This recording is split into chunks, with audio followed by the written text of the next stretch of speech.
உங்களுக்கு நிறைய தரிசனங்கள். இன்னைக்கு நிறைய பேர் தாங்கள் ஆரம்பித்த காரியத்தை ஏன் ஜெயிக்க முடியல, ஏன் வெற்றி அடையல, அவங்க ஏன் ஒரு இடத்துல போய் உட்காரல, அவங்களுடைய பிசினஸ் ஏன் வெற்றி அடையல அப்படின்னா வேற எதுவுமே காரணம் இல்ல.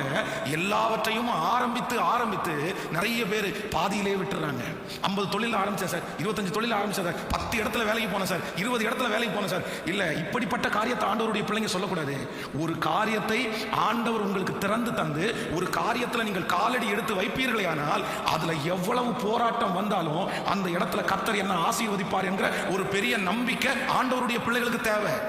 நமக்கு ஏன் ஆசீர்வாதங்கள் தூரம் போகுது அப்படின்னா நம்ம நிறைய பேர் புடுங்கி நடப்படுகிறோம். இன்றைக்கு இந்த இடத்துல இருக்கிறோம், 10 நாள் தாண்டி இன்னொரு இடத்துல புடுங்கி நடப்படுகிறோம். ஒன்று நினைத்துக் கொள்ளுங்கள், உங்களுடைய வியாபாரம் நஷ்டமாகிறதா, உங்க தொழில நீங்க எதிர்பார்த்தாலும் வருமானம் உங்களுக்கு கிடைக்கலையா, நீங்கள் வேலை செய்கிற இடத்துல உங்களுக்கு திருப்தி இல்லையா, நீங்க அவ்வளவுதான் எனக்கு இந்த இடத்துல திருப்தி இல்லை, எனக்கு இந்த இடத்துல எதிர்காலம் இல்லை அப்படின்னு நினைச்சு உடனே அதை நிறுத்திடக்கூடாது. ஏனென்றால் சில ஆரம்பங்களை கர்த்தர் தான் உங்களுக்கு தர்றாரு. சில இடங்களில் ஆண்டவர் தான் உங்களை கொண்டு போய் உட்கார வைக்கிறாரு. சில இடங்களிலே சில வாய்ப்புகளை கொடுத்து சிலதை கர்த்தர் ஆரம்பிக்க பண்ணுகிறார்.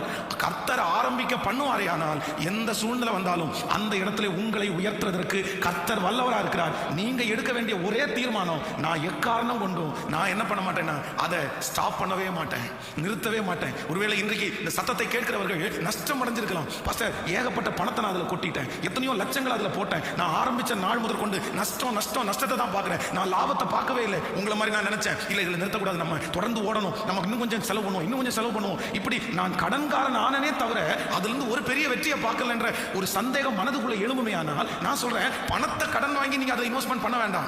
அதுல சோதனைகள் வரும்போது, குறைவுகள் வரும்போது நீங்கள் உங்களுடைய மனசை தைரியப்படுத்தி ஆண்டவரோட இணைந்து உங்களுடைய சரீர பலத்தை அதற்காக நீங்கள் பயன்படுத்தி அதை டெவலப் பண்ணணும். இல்ல அதை நான் நிறுத்தக்கூடாது, ஏதாவது ஒரு விதத்துல நீங்க செஞ்சுட்டு இருக்கணுமே தவிர நிறுத்துகிறது ஒரு தலைவனுடைய அழகே இல்லை.